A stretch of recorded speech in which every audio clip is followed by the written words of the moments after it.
हमार कौआ राजा जी। अरे तारा बहिनी के झाड़ छिलो वाह बहुत अच्छा का बात कहतिया कि रोज खोजता कौआ ढोरी राजा जी। अरे भौजी पटा के ना छील देवेला। असंभव असंभव बेचोद असंभव।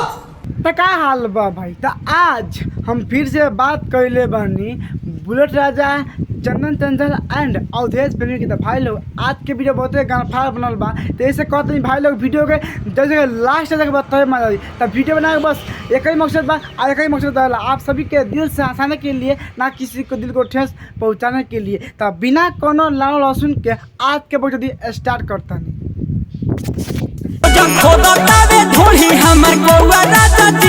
पटा के ना पेल देता तारा बहिनी के झाड़ छिलो। मतलब तोहनी बताओ भाई लोगन जब भौजी के ढोरी कौआ खोज सकता तब भौजी के पटा के कौआ झाड़ ना छिल सकता। तारा बहिनी के प्रणाम करो। मतलब कौन दिन आ गलो भाई लोगन कि अब कौआ ढोरी खोजता। अच्छा सटे कलर जैसे सटे लाशा। अरे भौजी तो होली में रंग लाशा लेखा ना सटी तो पानी लेखा सटी कि धुला में धोआ जाए। तार बहन तो हमनी के बुरो से मत पटा के छाल छिल देम तो हक देबू यही जगह। अच्छा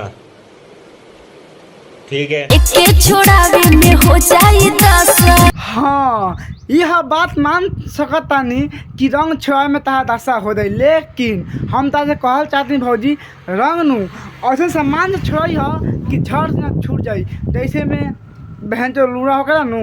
अच्छा कहले बा उधर से भैया आगे सुना लोगन। सरफ लगा के वाह रे सार बुढ़ चुचुनर वाह दोनों तरफ सरफ लगा के।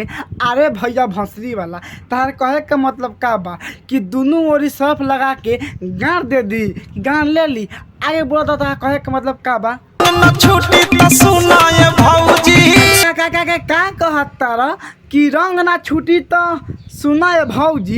ए सार बुढ़ छुछुन तार कहे का मतलब का बा अगर भौजी के रंग नहीं के छूटत तो भौजी कैसे करी आ का करी आ केंती करी तनी खोल के बताओ तब तार के पटक के हम पेलतन दोनों जो बना लूड़ा से बाजली। हाँ वाह रे तारा बहिनी के झाड़ छिलो वाह का सर्व बात कहले बा कि रंग ना छूटी तो दोनों जोबना के लूड़ा से मार लिया। वाह रे भैया भंसी वाला वाह का सर्व के विचार बा का मन में सोचले बा आ कैसे सोच ले बा। ए सार बुढ़ छुचुन का चाहत पटा के पेल दिखा हो कि लाने पर हक देब। रंग न छूटी तो सुनाए भौजी। का मर लिया तार बहिन चोदो कहीं का इस साल गाने गावता। बारे मतलब भाई तूने सुना लोगन ई गाना सुनला के बाद तो केंती मन करता ना हमरा के बताओ। ई गाना सुनला के बाद तो मन केंती करता। ई मन ना करता कि भैया के पटा के पेल लो लाओ कि भैया लान पर हक देव।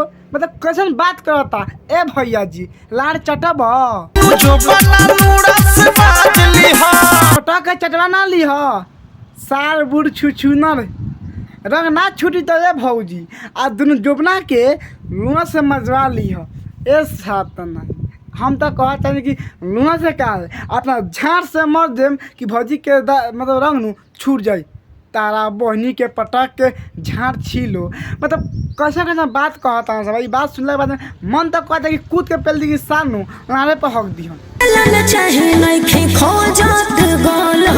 अच्छा लामा लामा चाही नहीं खोजो तो गोल हो। ए भौजी काहे हो लामका लगा गाने पेल ले बुका कि लामा लामा खोजता ना। तो भौजी कहती है भौजी की बात सुनने के बाद में हमारे मन में ये विचार था कि भौजी नू पक्का भंटावा गान में मरवाई आ तो मजा ली। ए भौजी तलार चटबू बैगन खोजता रे।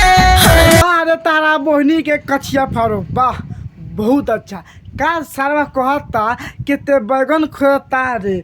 अरे भैया अभी हम का कहनी है कि भौजी लामा लामा बैगन खोजती अपना गाड़ी में मरवावे खाती मतलब लेवे खाती वैसे भौजी खोज कहती है। तो फिर से कह दिला बैगन खोजता रे का रे। चलो आगे कह।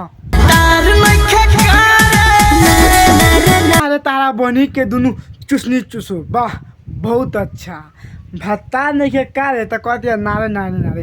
भाई लोगन हम तनिक बता दी कि भौजी नू बहुते रंडी बिया आ भौजी के भत्ता बहराम बा वही से भौजी बैगन लेके आ भौजी चाहती है कि बैगन से काम चला रखे। तो ये भौजी जब ऐसे करबू तो देवर से का हुई, देवर का झाड़ छिली। ऐसे मत कर, देवर का मुका दा आ चौका मार के एगो लेके करवा लो।